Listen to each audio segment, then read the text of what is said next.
बादरायणं सूत्रभाष्यकृतौ वन्दे भगवन्तौ पुनः पुनः। ईश्वरो गुरुरात्मेति मूर्तिभेदविभागिने व्योमवद्व्याप्तदेहाय दक्षिणामूर्तये नमः। सच्चिदानन्दरूपाय विश्वोत्पत्त्यादिहेतवे तापत्रय विनाशाय श्रीकृष्णाय वयं नुमः।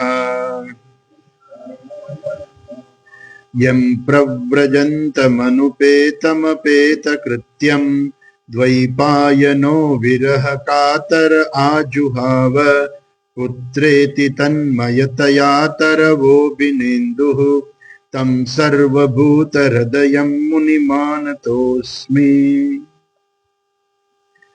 जन्माद्यस्य यतोऽन्वयादितरतः चार्थेष्वभिघ्नस्वराट् तेने ब्रह्महृदाय आदिकवये मुह्यन्ति यत्सूरयः। तेजो वारिमृदां यथा विनिमयः यत्र त्रिसर्गो मृषा धाम्ना स्वेन सदा निरस्तकुहकं सत्यं परं धीमहि।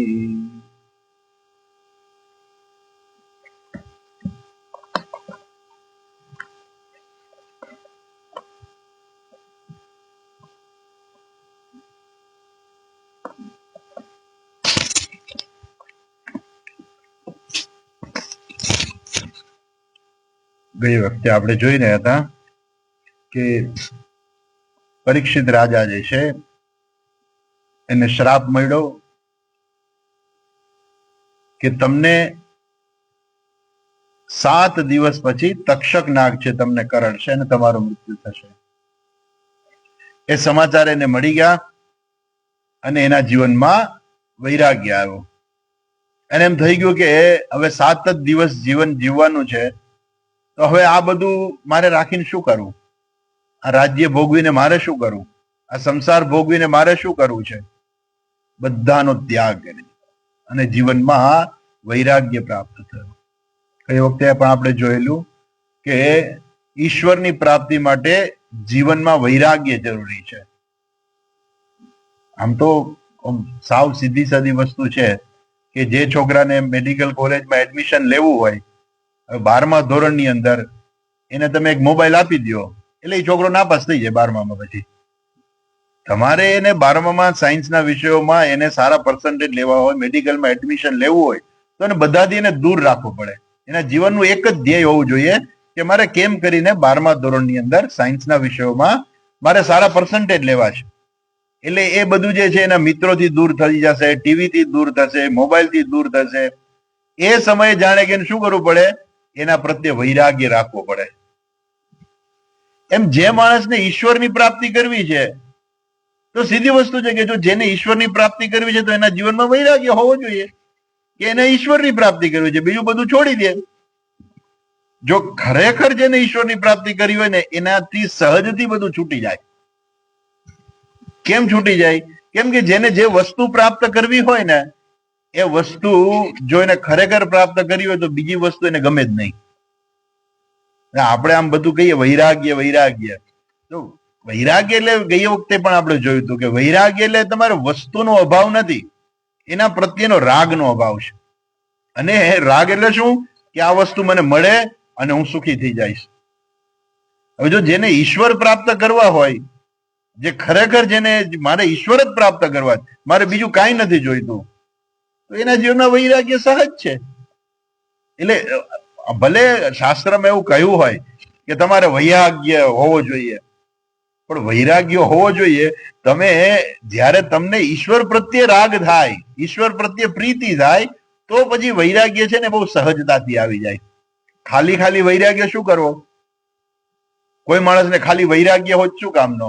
જો એને ઈશ્વર પ્રત્યે પ્રીતિ ના હોય તો વૈરાગ્ય કોઈ કામનો જ નથી. જેને સંસારમાંથી છૂટવું નથી એને માટે વૈરાગ્ય નકામો છે.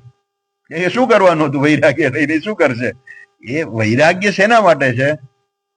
ઈશ્વરની પ્રાપ્તિ માટે વૈરાગ્ય જરૂરી છે.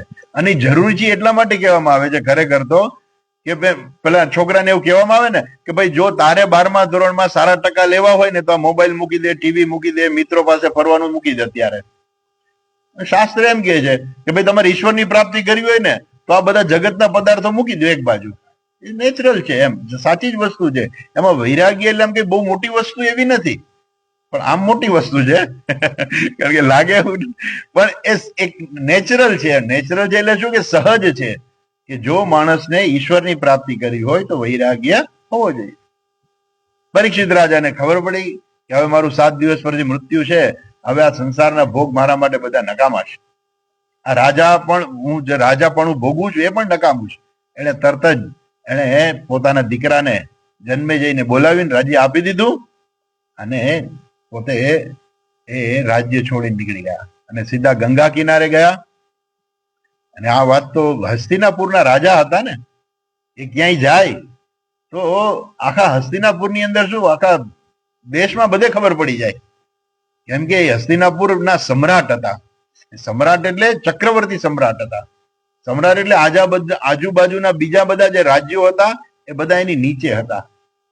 એટલે એના ચક્રવર્તી સમ્રાટ હોય તો એનું માન એટલું હોય અને એના સમાચાર છે બધે પડી વળે. એટલે જેવા એ રાજ્ય છોડીને ગયા એટલે એ સમાચાર તરત જ ચારે તરફ ફરી વળ્યા. અને ફરી વળ્યા એટલે લોકો બધા અંદરો અંદર વાતો કરતા હશે કે જો મહારાજે રાજ્ય છોડીને વયા ગયા, આમ ભગવાનની પ્રાપ્તિ કરાય, આમ આપણે તો સંસારમાં પડ્યા છીએ, આમ ભગવાનની પ્રાપ્તિ ન થાય. જો રાજા બધું છોડીને વયા ગયા અને રાજાને શ્રાપ મળી ગયો ને બ્રાહ્મણનું અપમાન કર્યું ને આ બધી વાતો લોકોના મોઢે મોઢે ફરતી હોય અને લોકો અંદરો અંદર બધા વાતો કરવા માંડ્યા. રાજા તો પહોંચી ગયા ગંગા કિનારે, પણ ગંગા કિનારે રાજા પહોંચી ગયા ને એ સાંભળીને કેટલા બધા ઋષિ મુનિઓ ત્યાં આવી જાય છે. કોઈ માણસ બીજા સામાન્ય માણસો બહુ ઓછા આવ્યા, ઋષિ મુનિઓ સૌથી વધારે આવ્યા. એટલે આખી લિસ્ટ આપે છે કે એ કોણ કોણ આવ્યા. ગઈ વખતે આપણે જોયું હતું લિસ્ટની અંદર.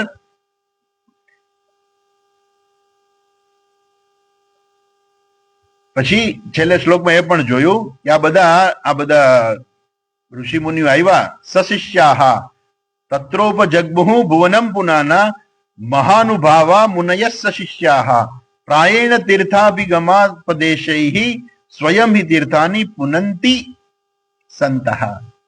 આ ઋષિ મુનિઓ જે છે એ શું કરે છે? ગંગા કિનારે કે જમના કિનારે કે તીર્થમાં જાય તો એ શેના માટે તીર્થમાં જાય છે? એ યાત્રા શેના માટે કરે છે? કઈ પુણ્ય મેળવવા માટે?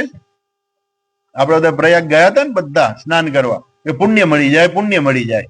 કે પ્રયાગમાં આ તો છે ને 144 વર્ષે આવો પ્રસંગ આવ્યો કે પ્રયાગમાં કુંભ મેળો હોય અને આ બધું ગોઠવાયેલું હોય. તો લોકો આખા દેશમાંથી, આપણા દેશની 140 માંથી લગભગ 50%, 70 કરોડ લોકો જે છે ત્યાં સ્નાન કરી ગયા. શું કામે સ્નાન કરવા આવ્યા ત્યાં? કે અમને કઈક પુણ્ય મળી જાય. પુણ્ય માટે આવ્યા હતા બધાને કે સાધુઓના દર્શન. શું કામ સાધુઓના દર્શન કરવા જવાય? કેમ કે એક તો એના દર્શન થતા ન હોય, અને દર્શન કરવાથી આપણને શું મળે? તો કે આપણને પુણ્ય મળે. સાધુઓના દર્શન અને પ્રયાગમાં સ્નાન આ બહુ મોટું પુણ્ય છે. એટલે બધા પુણ્ય માટે થઈને બધા આવ્યા હતા. કોઈને એવું હતું કે ભાઈ મારે સંસારમાંથી છૂટી જવું છે એટલે હવે મારે પ્રયાગમાં નાવા જવું છે. એવા હતા કોઈ? બહુ ઓછા હશે કદાચ, હોય તો પણ, કે મારે હવે સંસારમાં રહેવું નથી, ઈશ્વરની પ્રાપ્તિ કરવી છે, માટે મારે પ્રયાગમાં સ્નાન કરવા જવું છે. બધા મોટા ભાગના લોકો પુણ્ય મેળવવા આવ્યા હતા. જે ઋષિ મુનિઓ છે, સાધુ સંતો જે છે, એ તીર્થમાં શું કામે જાય છે? એ ગંગા કિનારે શેના માટે જાય છે? કાંઈ એને પુણ્ય મેળવવું છે? તો કે છે કે નહીં, એ લોકો તો શું કરે છે? તીર્થોને પણ પવિત્ર કરનારા હોય છે. ગંગાને પણ પવિત્ર કરનારા, તીર્થોને પણ પવિત્ર કરનારા એવા બધા જે ઋષિ મુનિઓ જે છે, પોતે તો પવિત્ર છે જ, પણ બીજાને પણ પવિત્ર કરનારા છે. આવા બધા ઋષિ મુનિઓ જે છે ત્યાં આવ્યા. હવે એનું લિસ્ટ આપે છે. અત્રિર વશિષ્ઠશ્ચવન શરદ્વાન અરિષ્ટ નેમિર ભૃગુરંગિરાશ્ચ પરાશરો ગાધિ સુતોથ રામઃ ઉતથ્ય ઇન્દ્ર પ્રમદેદ્મ વાહૌ. ગઈ વખતે આપણે લિસ્ટમાં જોયું હતું કે અત્રિ, વશિષ્ઠ, ચ્યવન, શરદ્વાન, અરિષ્ટનેમી, ભૃગુ, અંગીરા, પરાશર, આ બધા વિશે આપણે થોડું થોડું જોયું હતું. ગાધિસૂત, ગાધિસૂત એટલે ગાધિસૂત એટલે પરશુરામ નહીં, વિશ્વામિત્ર. ગાધિસૂત એટલે વિશ્વામિત્ર. વિશ્વામિત્રની આપણે થોડીક કથા પણ સાંભળી હતી. એ વિશ્વામિત્ર જે છે કેવા મહાન ઋષિ હતા કે વશિષ્ઠ પણ એના વખાણ કરતા હતા. વિશ્વામિત્રની તપશ્ચર્યા એવી હતી કે વશિષ્ઠ પણ અરુંધતીને કહે છે કે દેવી આ ચંદ્રનો પ્રકાશ કેવો છે? તો કે વિશ્વામિત્રની તપસ્યા જેવો પ્રકાશી રહ્યો છે. વિશ્વામિત્ર પાછળ એને મારવા આવ્યા હતા કે હું વશિષ્ઠને મારી નાખ્યો. પછી એને ખબર પડે છે કે વિશ્વામિત્ર કેવા છે, એ ખરેખર વિશ્વના મિત્ર થઈ ગયા. પછી વિશ્વના મિત્ર બની ગયા. વિશ્વ એના માટે મિત્ર બની ગયો તો એ બધા આખા વિશ્વના મિત્ર બની ગયા. પેલા શું હતું? એને દ્વેષ હતો, વશિષ્ઠ પ્રત્યે દ્વેષ હતો કે વશિષ્ઠ જ્યાં સુધી કહે નહીં કે બ્રહ્મર્ષિ, ત્યાં સુધી એ બ્રહ્મર્ષિ ના બને. પણ ખરેખર શું હતું? વશિષ્ઠ શું કામે નહોતા કહેતા એને બ્રહ્મર્ષિ? કેમ કે જ્યાં સુધી રાગ દ્વેષ હોય ને ત્યાં સુધી વ્યક્તિ બ્રહ્મર્ષિ ના બની શકે. અને વિશ્વામિત્રમાં વશિષ્ઠ પ્રત્યે દ્વેષ હતો. પણ જેવો એનો દ્વેષ જતો રહ્યો, જયારે વશિષ્ઠ એના વખાણ કર્યા, આહા વિશ્વામિત્ર જેવું તેજ છે એમ આ ચંદ્રનું, ત્યારે એને ખબર પડી કે વશિષ્ઠ તો મારા વખાણ કરે છે. પછી જઈને એના પગમાં પડી જાય છે. ત્યારે એનો દ્વેષ ગયો, અને દ્વેષ ગયો અને તરત જ વશિષ્ઠએ કીધું બ્રહ્મર્ષિ હવે ઉઠો, હવે તમે બ્રહ્મર્ષિ બની ગયા. તો બ્રહ્મર્ષિ એટલે શું? કે જેના હૃદયમાં કોઈ પણ પ્રત્યે દ્વેષ ભાવ નથી, એ બ્રહ્મર્ષિ છે.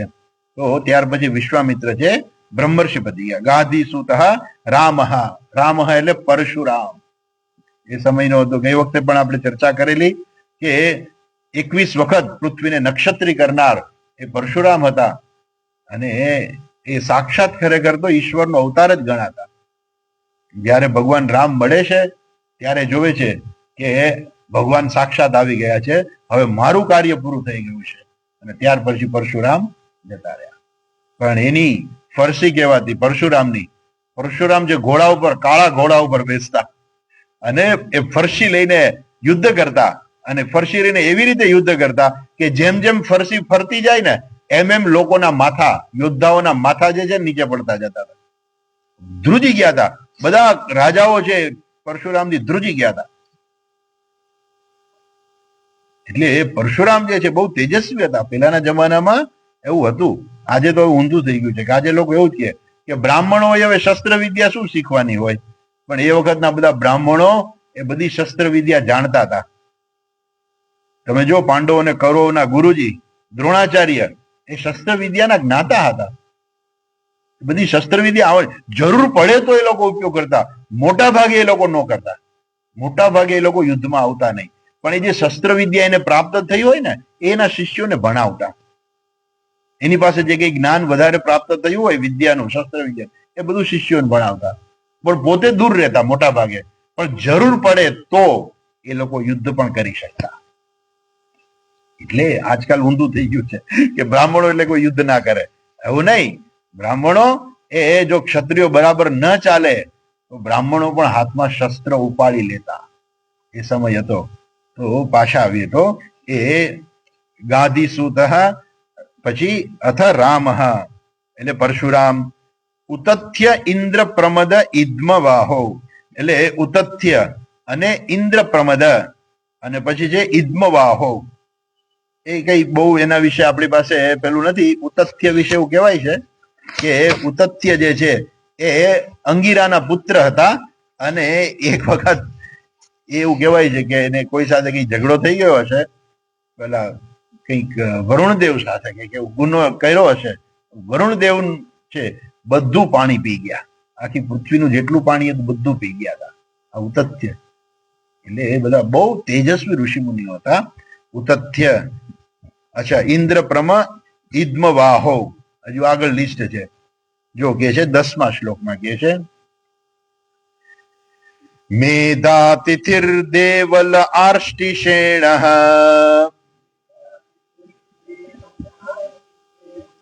મેધાતિથિ દેવલ આર્ષ્ટિશેણ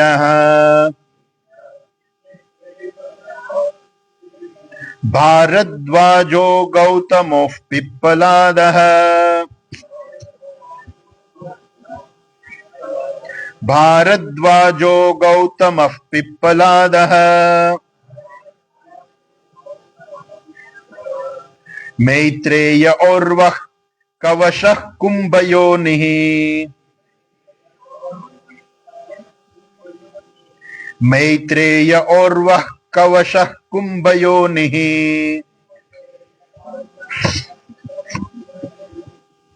द्वैपायनो भगवान् नारदश्च द्वैपायनो भगवान् नारदश्च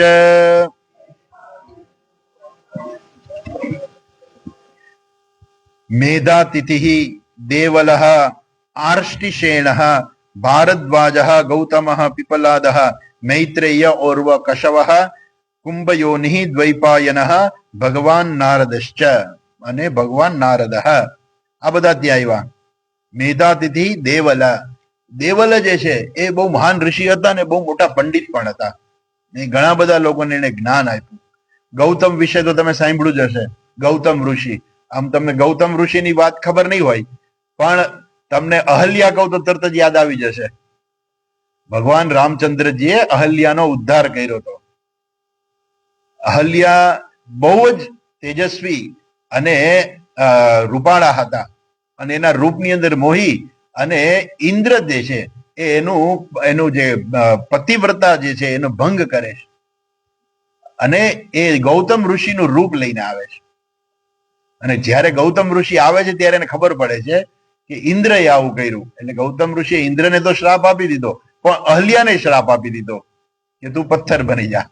પછી અહલ્યા કહે છે કે આમાં મારો તો કઈ વાંક નથી. ઇન્દ્ર જે રૂપ બદલીને આવ્યા હું તો ઓળખી ના શકી, તો મારો કઈ વાંક ગુનો નથી. હવે તમે મારો ઉદ્ધાર કેમ થશે કયો? તો કે તારો ઉદ્ધાર સાક્ષાત ભગવાન કરવા આવશે, અને ભગવાનની ચરણ રજ તને સ્પર્શ થશે, અને તું ફરી પથ્થરમાંથી તને મુક્તિ મળી જશે. અને એ શિલા બની ગઈ હતી અહલ્યા. એના પતિ એ ગૌતમ ઋષિ. એ બધા મહાન તેજસ્વી ઋષિ મુનિઓ હતા. એવા ગૌતમ, પછી પિપ્પલાદ, ભારદ્વાજ, ભારદ્વાજ ઋષિ જે બહુ તેજસ્વી હતા. આપણે રામાયણની અંદર પણ ભારદ્વાજ નું આવે છે. ભરદ્વાજના પુત્ર ભારદ્વાજ. ભારદ્વાજ જે છે એના આશ્રમમાં રહીને જ આપણા દ્રોણાચાર્યને જે છે ભાઈ દ્રુપદ એ ભારદ્વાજ ઋષિના આશ્રમમાં રહીને બંને ભણ્યા હતા. એ ભારદ્વાજ ઋષિ. ગૌતમ પિપ્પલાદ મૈત્રેય ઓર્વઃ કવશઃ, મૈત્રેય ઓર્વ કવશઃ કુંભયોનિઃ. કુંભયોનિઃ એટલે અગત્ય ઋષિ. અગત્ય ઋષિ વિશે તમે સાંભળ્યું હશે. અગત્ય પાણી બધું પી ગયા હતા, અને એવું કહેવાય છે કે અગત્યના વાયદા. સાઉથ ની અંદર જે પેલો પર્વત હતો એ બહુ ઊંચો હતો અને બહુ અભિમાન કરતો હતો, કે એવું કઈક હતું, કથા છે. એટલે અગત્યને કહ્યું કે તું નીચો નમી જા, અને હું જ્યાં સુધી પાછો ન આવું ત્યાં સુધી તું નીચો નમેલો રહેજે. એટલે કે છે કે એ પર્વત આજે પણ હજુ નીચો જ નમેલો છે. હજુ અગત્ય ગયા, અગત્ય બીજી વાર ગયા નથી. એટલે કે અગત્યના વાયદા એટલે શું, પાછા ન આવે એમ. વાયદો આપીને વયા જાય પણ પછી આવે નહીં એમ ટૂંકમાં. એટલે અગત્યના વાયદા એ બહુ પ્રખ્યાત છે. તો અગત્ય કુંભયોનિઃ દ્વૈપાયનઃ. દ્વૈપાયનઃ એટલે વેદવ્યાસ. તમને વેદવ્યાસ વિશે ખબર પણ હશે. વેદવ્યાસજી જે છે કોણ હતા? નારાયણમ પદ્મભવમ વશિષ્ઠમ શક્તિમ ચ તત્પુત્ર પરાશરં ચ. પછી વ્યાસમ શુકમ, પરાશરના પુત્ર વ્યાસમ શુકમ. પરાશરના પુત્ર વેદવ્યાસજી હતા. એની માતા હતી સત્યવતી, અને એને સત્યવતીને ગઈ વખતે આપણે મને કદાચ જોયું હતું થોડું, કે સત્યવતી જે છે માછીમારની દીકરી હતી. અને પરાશર જે છે, પરાશર દ્વારા સત્યવતી દ્વારા વેદવ્યાસ ઉત્પન્ન થયા છે. અને જયારે એ લોકો મળે છે ત્યારે સત્યવતી એને કહે છે કે આખી દુનિયા જોવે છે ને તમે મારી પાસે આવ્યા છો, એ બરાબર ના કહેવાય. તો પરાશર જે છે એવું વાતાવરણ રચે છે કે કોઈ એને જોઈ ના શકે. અને પછી સત્યવતીને કહે છે કે હું તારું કૌમાર્ય તને ફરી પાછું આપું છું, એટલે તું પાછી કુંવારી ને કુંવારી જ રહીશ. ભલે બાળકનો જન્મ થયો પણ તું કુંવારી જ રહીશ. એને કૌમાર્ય પાછું આપે છે. અને બેટ ઉપર જન્મ થયો હતો એટલે એનું નામ પડ્યું દ્વૈપાયન. અને એ પરાશર ઋષિએ સત્યવતીને એવું વરદાન આપ્યું કે તારી સુગંધ જે છે ચારે તરફ પ્રસરી જશે. એના શરીરમાંથી સુગંધ આવતી, મોટા ભાગે શરીરમાંથી દુર્ગંધ જ આવતી બધા, પણ સત્યવતીના શરીરમાંથી દુર્ગંધ આવતી કે 2-3 કિલોમીટર સુધી એની સુગંધ હોય. ખબર પડી જાય કે સત્યવતી છે. એ સત્યવતી જે છે એના દ્વારા આ વેદવ્યાસજીનો જન્મ થયો હતો. અને એવું કહેવાય છે કે સાક્ષાત ભગવાનનો અવતાર હતા વેદવ્યાસજી પણ. નમોસ્તુ તે વ્યાસ વિશાલ બુદ્ધે, ગીતાજીની અંદર ધ્યાન શ્લોકમાં આવે છે, પુલ્લાર વિંદા યતપત્ર નેત્ર યેન ત્વયા ભારત તૈલ પૂર્ણ પ્રજ્વાલિતો જ્ઞાનમય પ્રદીપ. વેદવ્યાસજીને ત્યાં નમસ્કાર છે. વિશાળ બુદ્ધે, એ વિશાળ બુદ્ધિ વાળા વેદવ્યાસજી, એમની બુદ્ધિ બહુ વિશાળ હતી, એમની પાસે જ્ઞાન અગાધ હતું. અને એટલે તો એને મહાભારતની રચના કરી, 18 પુરાણોની રચના કરી. મહાભારત વખતે સાક્ષાત ગણપતિ લખવા આવ્યા હતા. તમે વિચાર તો કરો, સાક્ષાત ભગવાન ગણપતિ લખવા આવતા હોય તો એ વેદવ્યાસજીની શક્તિ કેવી હશે. બ્રહ્મસૂત્રની રચના કરી, બ્રહ્મસૂત્રના એ રચયિતા છે. એવા વેદવ્યાસજી સાક્ષાત બધું જાણતા હતા. એ કહી પણ ગયા હતા આપણા ધૃતરાષ્ટ્રને કે હવે પરિસ્થિતિ બહુ ખરાબ આવવાની છે, તમે સાવધાન રહેજો. એને ખબર હતી કે આ બધું થવાનું છે. તો એ વેદવ્યાસજી પહેલેથી છેલ્લે સુધી મહાભારતની અંદર પહેલેથી છેલ્લે સુધી વેદવ્યાસજી હતા. પહેલેથી એટલે શું, જ્યાંથી મહાભારત શરૂ થાય છે ત્યાંથી અને જ્યાં મહાભારત પૂરું થાય છે, મહાભારતની કથા પૂરી થાય છે ત્યાં સુધી પહેલેથી છેલ્લે વેદવ્યાસજી પોતે હતા.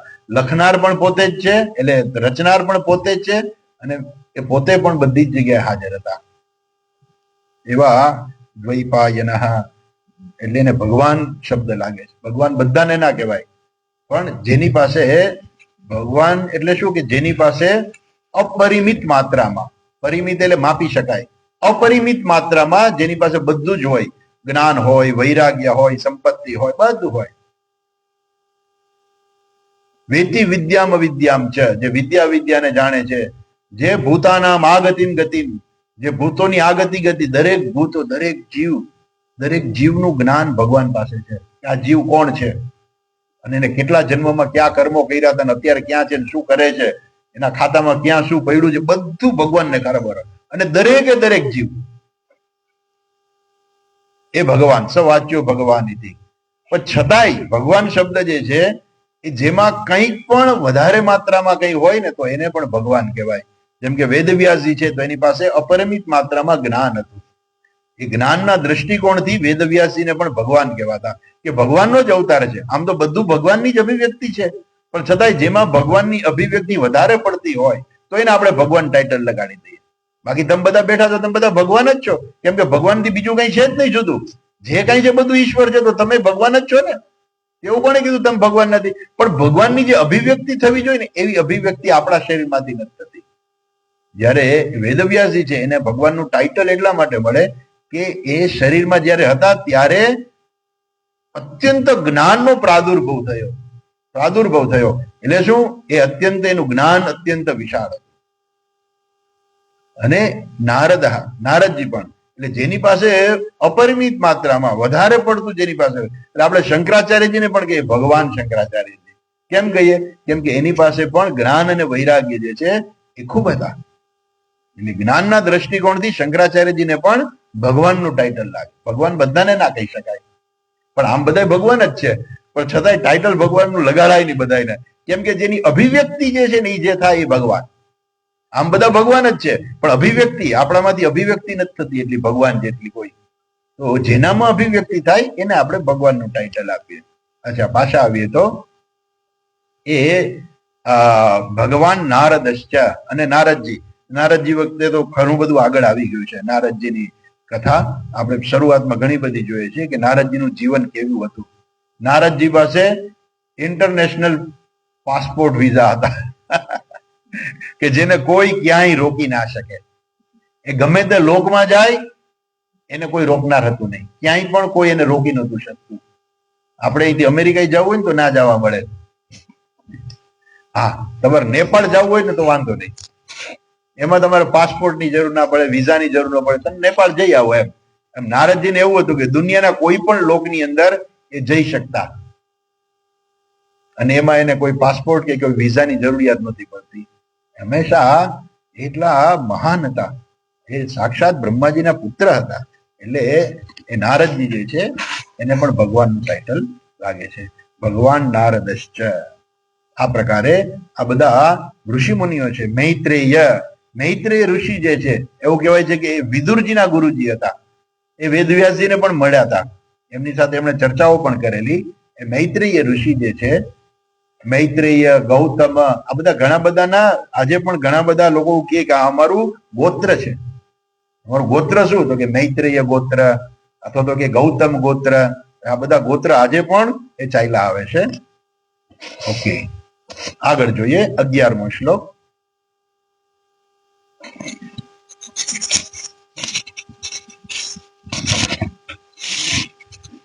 अन्ये च देवर्षिर्ब्रह्मर्षिर्वर्याः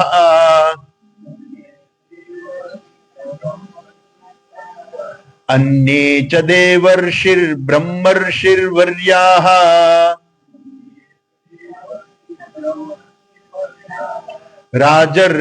राजर्षिवर्या अरुणादयश्च राजर्षिवर्या अरुणादयश्च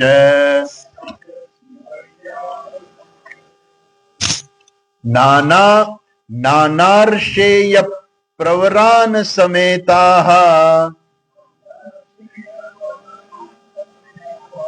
नानार्षेय प्रवरान् समेताः समेतान्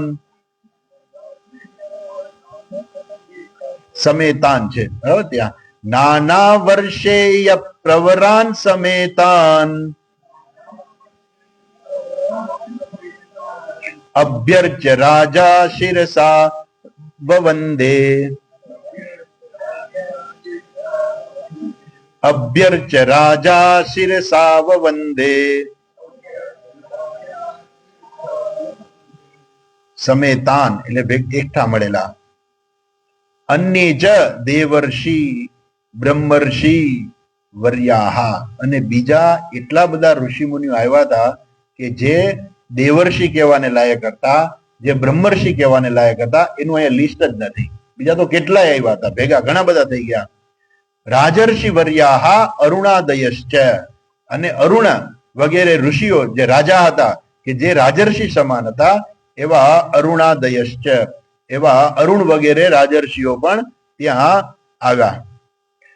નાનાર્ષેય પ્રવરાન સમેતાન, નાના ઋષિ, નાના એટલે અનેક પ્રકારના ઋષિ મુનિઓ ત્યાં બધા એ ભેગા થયા. અને એનું શું કર્યું? સમેતાન અભ્યર્ચ રાજા શિરસા વવંદે. રાજાએ શું કર્યું? અભ્યર્ચ્ય. અભ્યર્ચ્ય એટલે એમને અર્ચના કરી. અર્ચના કરી એટલે એમને વંદન, હાથ જોડી અને એમને વંદન કર્યા. કારણ કે હવે રાજા પાસે બીજું તો કઈ હતું નહીં, એટલે હાથ જોડીને એમનો સત્કાર કર્યો, એમને વંદન કર્યા. રાજાએ બધું છોડી દીધું હોય એટલે હવે એની પાસે બીજું તો કઈ હોય નહીં કે આપી શકાય એવું હવે એની પાસે કઈ હતું નહીં. એટલે એને શું કર્યું? બે હાથ જોડી નમસ્કાર કરી અને એમનો સત્કાર કર્યો કે પધારો, એવી રીતે. અચ્છા, કેમ કે જેની પાસે કઈ હોય તો આપી શકાય, ના હોય તો શું આપી શકાય? આપણે ભગવાન રામચંદ્રજી છે ને, એનું આપણે કુળ કહીએ રઘુકુળ, બરાબર? એ રઘુકુળ થી પ્રખ્યાત છે. એ રઘુ રાજા કેવા હતા? એવું કહેવાય છે કે એને ત્યાં એક શિષ્ય આવે છે. પહેલાના જમાનામાં એવું હતું કે શિષ્યો જ્યારે ગુરુકુળમાં ભણવા જાય ને ત્યારે ગુરુજી એની પાસેથી કોઈ પૈસા નહોતા લેતા કે ભાઈ તમારે આટલી ફી ભરવી પડશે દર મહિને. એવું નહોતું કે વર્ષે આટલી ફી ભરવાની, એવું નહોતું. એ 12 વર્ષ સુધી ગુરુકુળમાં રહીએ, અભ્યાસ પૂરો થાય ને પછી છેલ્લે દિવસે જયારે પૂરું થઈ ગયા ને પછી ગુરુ દક્ષિણા આપે. એની પાસે જે શક્તિ હોય એ પ્રમાણે ગુરુ દક્ષિણા આપે. અથવા તો શું કરે, રાજા પાસે જાય અને રાજાને કહે કે હું 12 વર્ષ સુધી આ ઋષિ પાસે ભણ્યો છું, મારે એને ગુરુ દક્ષિણા આપવી છે, તો તમે મને પૈસા આપો. એટલે રાજા એની પરીક્ષા કરે કે 12 વર્ષ તો તમે રહ્યા, પણ આવડું શું? એટલે એના પંડિતો દ્વારા એની પરીક્ષા કરવામાં આવે અને પરીક્ષા કરી અને એને યોગ્ય લાગે એ પ્રમાણે એને રાજા પૈસા પણ આપે અને રાજ્યની અંદર એને યોગ્ય સ્થાન આપી દે કે હવે તમે આ સ્થાન ઉપર કાર્ય કરો. અચ્છા, તો એ શિષ્ય જે છે એ ગુરુજીને દક્ષિણા આપી, રાજા આપતા. એ વખતે રઘુ રાજા પાસે એક શિષ્ય આવ્યો કે મારે મારા ગુરુજીને દક્ષિણા આપવી છે. હવે એમાં એવું હતું કે એને કહેતા કહેવાય ગયું કે એને ગુરુજીને કીધું, ગુરુજી હું શું દક્ષિણા આપું? પેલો બિચારો સાવ ગરીબ માણસ હતો. એટલે એ ગુરુજીએ કહ્યું કે બેટા તારે કાંઈ આપવાની જરૂરિયાત નથી. તો કે ના, મારે ગુરુ દક્ષિણા આપી, તમે કયો એ આપું. તો કે ના બેટા કાંઈ નથી જોતું. કે ના ના ગુરુજી તમે કયો ને કયો, મારે તમને ગુરુ દક્ષિણા આપવી છે. તો કે જા 1 લાખ સોના મોર લઈ આવ. એટલે તો ના પાડું છું કે નથી દેવું, નથી દેવું, ધરાર તું વાંહે જ પડ્યો છો, તો જા લઈ આવ, 1 લાખ સોના મોર લઈ આવ. એ શિષ્ય જાય છે રઘુ રાજા પાસે, અને એમ હતું કે રઘુ રાજા આપશે મને, કે એ તેજસ્વી હતો. એ રાજા પાસે જાય છે, જોયું તો રઘુ રાજાએ એવો યજ્ઞ કર્યો હતો કે બધાનો ત્યાગ કરી દેવાનો હોય, એની અંદર બધું જ છોડી દેવાનું, કાંઈ પોતા પાસે ના હોય. રઘુ રાજા પાસે કાંઈ હતું નહીં. એટલે એ રઘુ રાજા પાસે જાય છે તો પાછો આવે છે.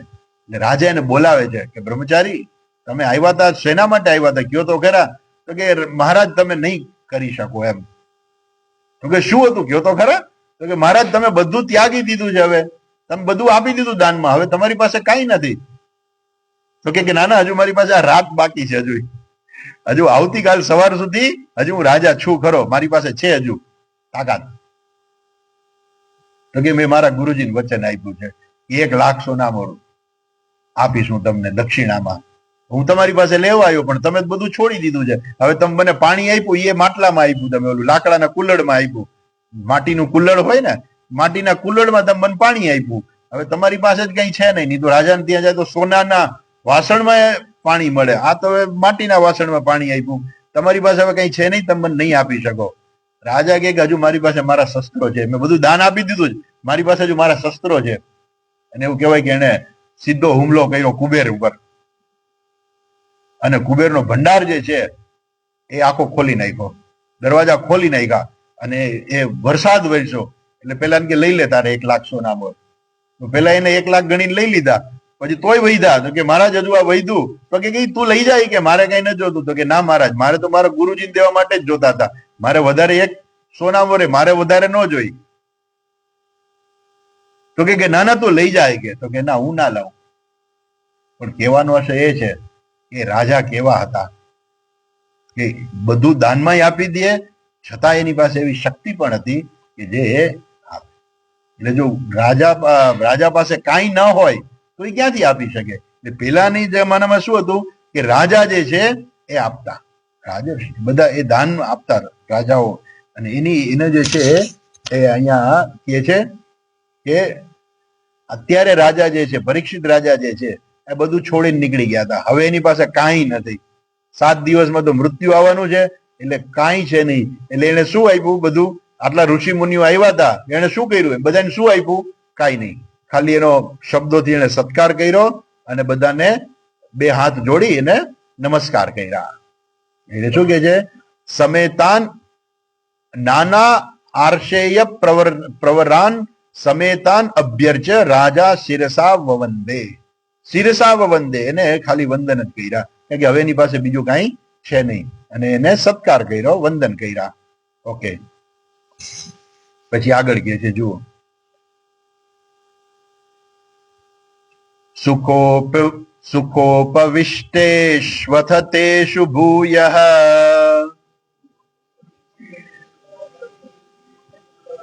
સુખોપવિષ્ટેષ્વથ તેષુ ભૂયઃ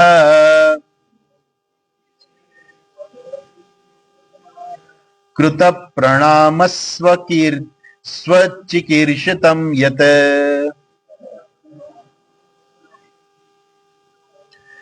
કૃત પ્રણામસ્વચિકીર્ષિતમ યત. વિજ્ઞાપયામાસ વિવિક્ત ચેતાઃ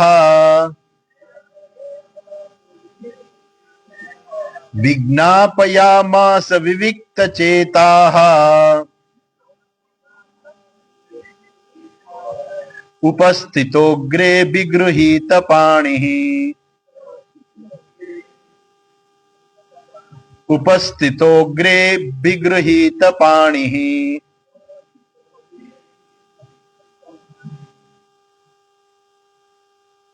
ગૃહીત પાણી અભિગૃહીત પાણી હાથ જોડીને ઉપસ્થિત બેઠેલા બેસેલા સુખોપવિષ્ટેષુ અથ તેષુ ભૂયઃ સુખોપવિષ્ટેષુ સુખપૂર્વક બધા ઋષિમુનિઓ જે છે એ બધા સુખપૂર્વક બેસી ગયા બરોબર છે તેષુ ભૂયઃ કૃત પ્રણામઃ એને ફરીથી પાછા રાજાએ ફરીથી એને પ્રણામ કર્યા બધા ઋષિમુનિઓ બેસી ગયા સુખપૂર્વક બેઠા એટલે શું બધા પોતપોતાની વ્યવસ્થિત રીતે બધા બેસી ગયા અને પછી રાજાએ ફરીથી એને પ્રણામ કર્યા ભૂયઃ કૃત પ્રણામઃ સ્વચિકીર્ષિતમ યત વિજ્ઞાપયામાસ વિજ્ઞાપયામાસમ સ્વચિકીર્ષિતમ એટલે એને જણાવ્યું સ્વચિકીર્ષિતમ એટલે એને જે વ્રત લીધું ને એ જણાવ્યું બધા ઋષિમુનિએ જણાવ્યું કે મેં વ્રત લીધું છે કે જ્યાં સુધી મારું મૃત્યુ નહીં આવે ત્યાં સુધી હું ઉપવાસ કરીશ અનશન વ્રત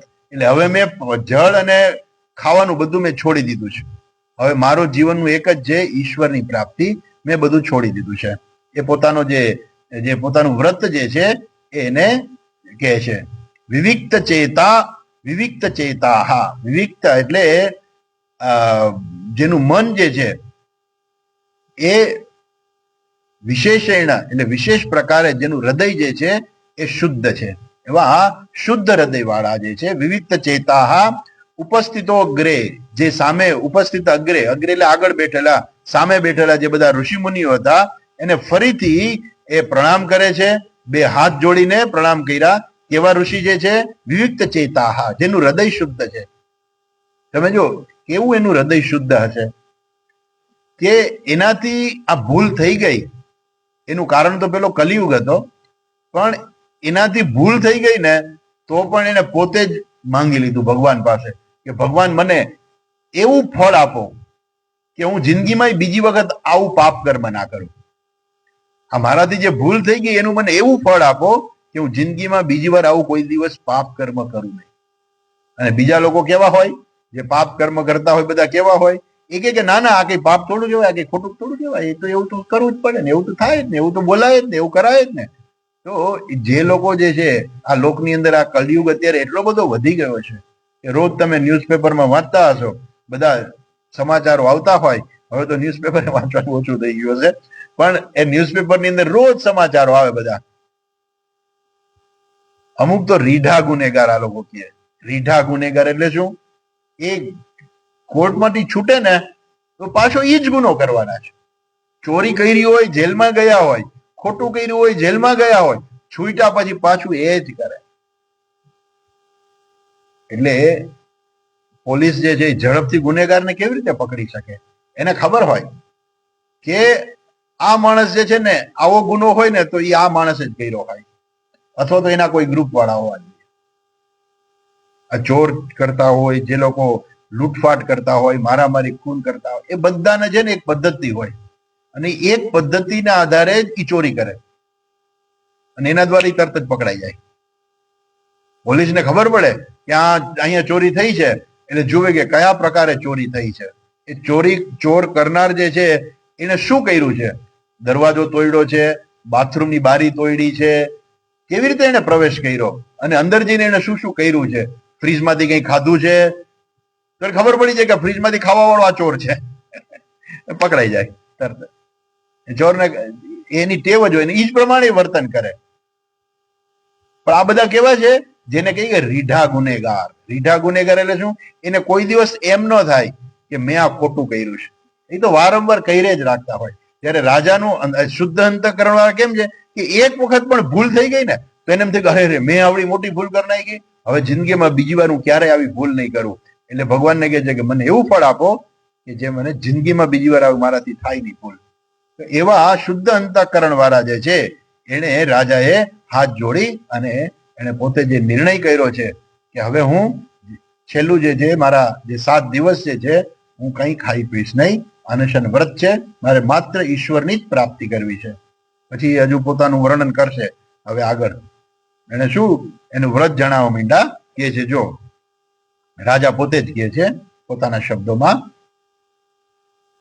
રાજોવાચ અહો વયમ ધન્યતમાન રૂપાણામ અહો વયમ ધન્યતમાન રૂપાણામ મહત્તમાનુગ્રહણીય શીલાઃ મહત્તમાનુગ્રહણીય શીલાઃ રાજ્ઞામ કુલમ બ્રાહ્મણ પાદ શૌચાત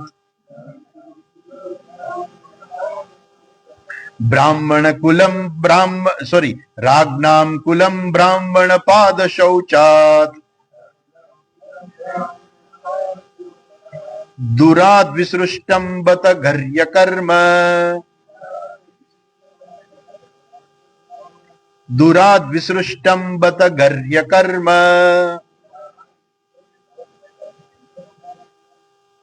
રાજા કહે છે અહો વયમ ધન્યતમાન નૃપાણામ નૃપાણામ અહમ ધન્ય. ઘણા બધા રાજાઓ જે છે, રાજાઓ તો ઘણાય હોય, પણ એ બધા રાજાઓમાં અહમ અહો વયમ ધન્યતમા પોતાની જાતને બહુવચનમાં કહે છે, પણ અહમ શબ્દ ન વાપરે એટલે વયમ કહે છે કે હું ખરેખર અત્યંત ધન્ય છે. આટલા બધા રાજાઓ જે છે એમાં હું જે છે કેવો છું, અત્યંત ધન્ય છું. કારણ કે શું કામ? મહત્તમાનુગ્રહણીય શીલાહ. મહાનુભાવો જે છે, આ બધા મહાનુભાવોમાં હું કેવો છું? ગ્રહણીય શીલાહ.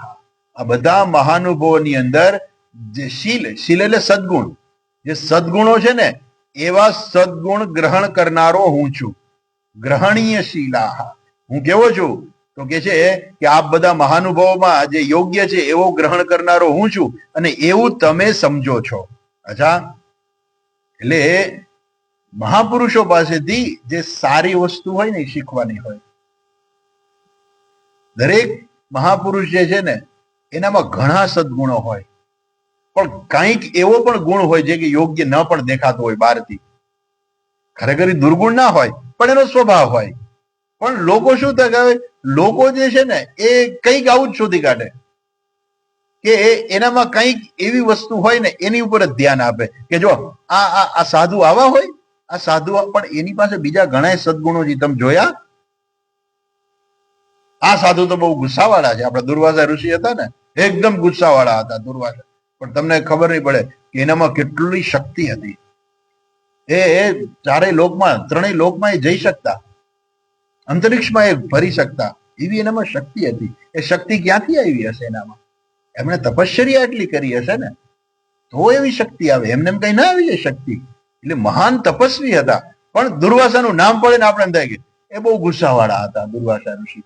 એમ ઘણી વખત લોકો જે છે ને એ માત્ર એક જ ભાગને જોતા હોય, પણ એની અંદર બીજી સારી ઘણી બધી વસ્તુઓ હોય, એ આપણે જોવાની હોય.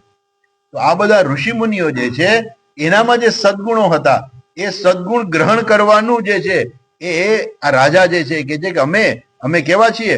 અમે આવા સદગુણ ગ્રહણ કરનારા છીએ. એટલે શું કે છે? મહત્તમાન અનુગ્રહણીય શીલાહ. અને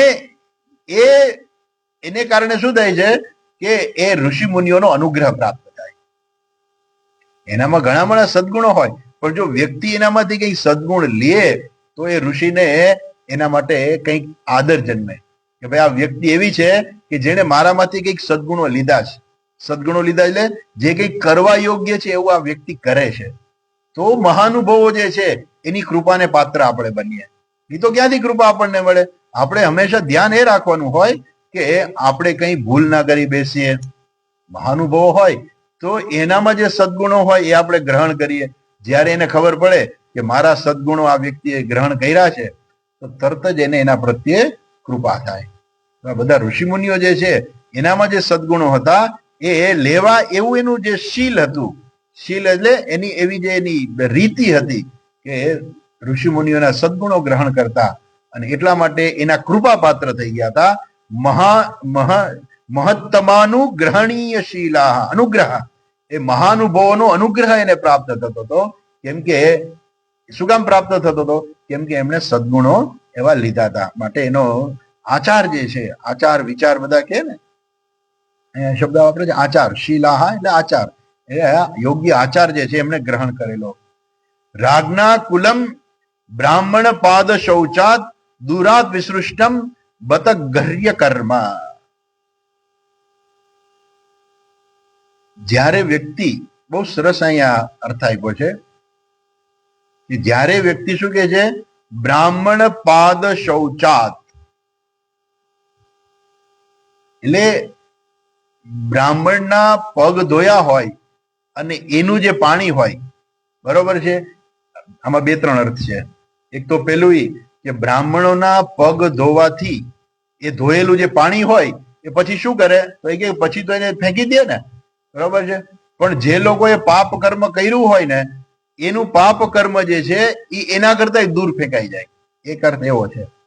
બીજો અર્થ એવો છે કે બ્રાહ્મણોના પગ ધોવાથી જે છે એ જે પાપી જે છે, જે રાજાના જે ભૂલ થઈ ગઈ હોય ને એ બધા પાપ જે છે દૂર ફેંકાઈ જાય છે. આમાં શું કે આમાં ભાષાંતરમાં તો બધા જુદું જુદું ભાષાંતર કરતા હોય છે. પણ દુરાદ વિસૃષ્ટમ બત ગર્ય કર્મ, ગર્ય કર્મ, બત ગર્ય કર્મ એટલે શું? નિંદિત કર્મ, અયોગ્ય કર્મ. જો વ્યક્તિથી કઈ અયોગ્ય કર્મ થઈ ગયું હોય તો એને પોતાની ભૂલ સ્વીકારવી જોઈએ. હા, મારી ભૂલ થઈ ગઈ છે અને એને ક્ષમા માંગવી જોઈએ. અને આ શું કે છે કે એ રાજાના કુળની અંદર એ લોકો શું કરતા, બ્રાહ્મણો આવે ને તો એના પગ ધોતા. તમને ખબર હોય તો એક લગ્નની અંદર એક વિધિ છે જેની અંદર સાસુમાં જે છે ને, એટલે સાસુ સસરા બે ભેગા થઈ અને જમાઈના પગ ધોવે, અંગૂઠો ધોવે. અંગૂઠા શું કામે ધોવે? એ સાક્ષાત એ રાજા છે, ત્યારે પરમાત્મા છે, એના પગ ધોવે. મારી દીકરીના પતિ છે, તો એનું એક સન્માન જે છે એ આપે. એની પવિત્રતા પણ બતાવે છે કે એ જમાઈ પણ એટલા પવિત્ર હોવા જોઈએ કે જેના પગ ધોઈ શકાય. પણ એક રીત થઈ ગઈ પછી કે જમાઈના પગ ધોવા જોઈએ. હવે જમાઈના પગ ધોવાય તો બ્રાહ્મણોના પગ ધોવાય તો કેવી મોટી. પહેલાના જમાનામાં રાજાઓ જે છે એને ત્યાં બ્રાહ્મણ આવે તો તરત જ એના પગ ધોતા. એટલે પગ ધોવાના બે કારણો છે.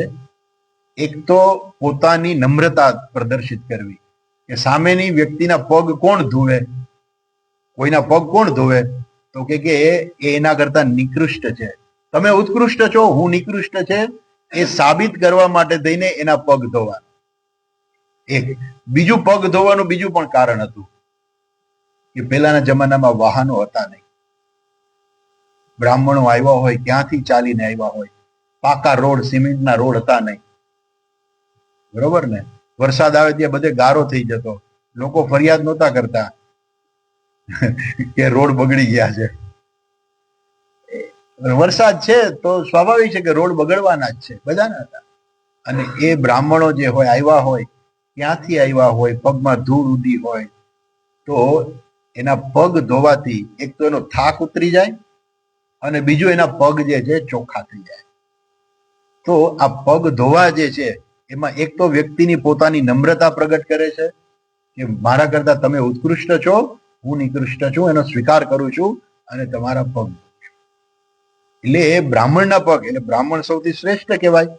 બ્રાહ્મણના પગ ધોવા એ સારું કાર્ય કહેવાય, એ પવિત્ર કાર્ય કહેવાય. એટલે આ કહે છે કે બ્રાહ્મણ પાદ શૌચાત, એટલે એ બ્રાહ્મણના પગ ધોયા હોય અને એનું જે જળ જે છે એ શૌચાત એટલે ધોવાથી એ શું થાય છે, એ રાજાનું કુળ જે છે પવિત્ર થઈ જાય છે. અથવા તો બ્રાહ્મણના પગ ધોવાથી એનું જે જળ જે છે એ જે ફેંકી દે પછી, અને પછી જે એ ફેંકી દે એના એ કેટલું દૂર જાય, એના કરતા પણ દુરાત વિસૃષ્ટમ બદ ગહ્ય કર્મ.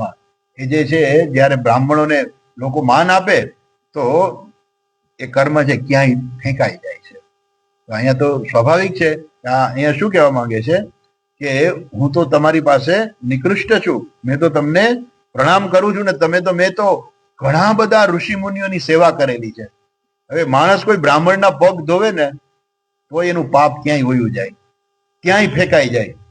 પણ મેં તો એવા કેટલાય બ્રાહ્મણોના પગ ધોયા છે, કેટલાય ઋષિ મુનિઓના પગ ધોયા છે, માટે મારું જે પાપ છે ને એ તો ક્યાંય ફેંકાઈ જાય એમ છે. પણ હું એવું કરવા નથી માંગતો. રાજા શું કે છે કે ખરેખર તો આ પાપ ક્યાંય ફેંકાઈ જાય મારું, પણ હું એવું કરવા નથી માંગતો. કેમ કરવા નથી માંગતો? કેમ કે હું આજે મને પાપનું ફળ મળ્યું છે ને એ ભોગવવા માંગુ છું, કે જેથી હું બીજી વાર કરું નહીં આવું. એટલે અહીંયા એક અર્થમાં એવું છે કે બ્રાહ્મણના પગ ધોવાથી પાપ જે છે ક્યાંય ફેંકાઈ જાય છે. પણ રાજા એવું નથી ઈચ્છતો. રાજા કહે છે કે મારું પાપ તો ક્યાંય ફેંકાઈ જ જવાનું છે, મને એમાં કોઈ પ્રશ્ન જ નથી. પણ હવે મારે શું કરવું છે? મેં વ્રત લઈ લીધું છે, અનશન વ્રત લઈ લીધું છે. તમે આટલા બધા મારી પાસે આવ્યા છો, મેં તમને પ્રણામ કર્યા, એક બ્રાહ્મણના પગ ધોયે તોય ક્યાંય જાય, મેં તો તમારા બધાના પગ ધોયા છે, બધાને પ્રણામ કર્યા છે, અને મારું પાપ તો ક્યાંય ફેંકાઈ ગયું હોય, પણ છતાંય મારે તો મેં વ્રત લઈ લીધું છે કે હવે જ્યાં સુધી 7 દિવસ છે મારા હાથમાં, ઈશ્વર ચિંતન સિવાય મારે કાંઈ કરવું નથી. આ પ્રકારે રાજા કહે છે. આગળ કહે છે, ઓકે, શ્લોક વાંચી લઈએ, વિસ્તાર કાલે કરશું, સમય થવા આવ્યો છે.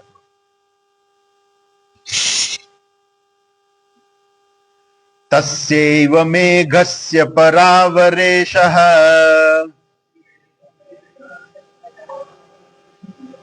તસ્યૈવ મેઘસ્ય પરાવરેશઃ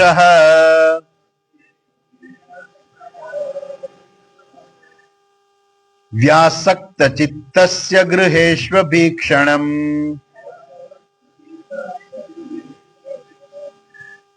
વ્યાસક્ત ચિત્તસ્ય ગૃહેષ્વ ભીક્ષણમ નિર્વેદ મૂલો દ્વિજશાપ રૂપઃ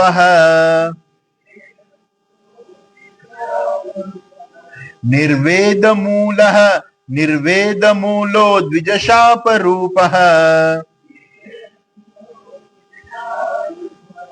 યત્ર પ્રસક્તો ભયમાશુ દત્તે યત્ર પ્રસક્તો ભયમાશુ દત્તે.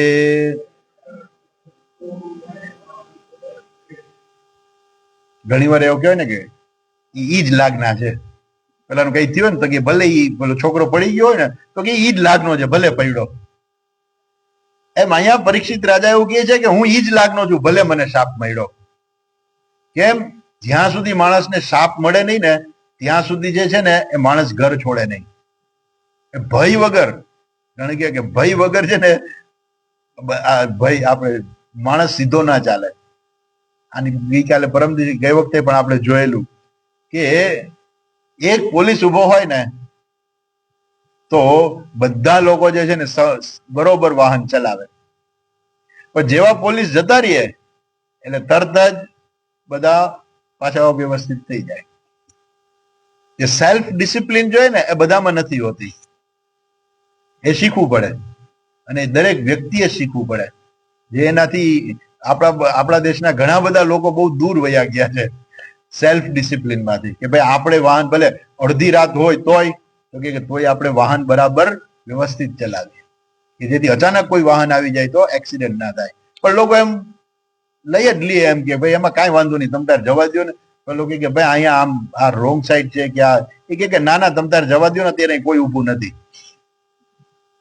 અને જો પોલીસ ઊભી હોય તો ભાઈ ધ્યાન રાખજો, હવે બહુ દંડ કરે છે, દંડની રકમ બહુ વધી ગઈ છે હવે, તો એ માણસ બરાબર. એટલે ભય વગર જે છે ને એ માણસ જે છે એ યોગ્ય રીતે ના ચાલે. એમ અહીંયા પણ કહે છે કે આ જે ભય જે છે એ શું કરે છે? જ્યાં સુધી માણસને શાપ ન મળે ને ત્યાં સુધી ભયભીત ન થાય.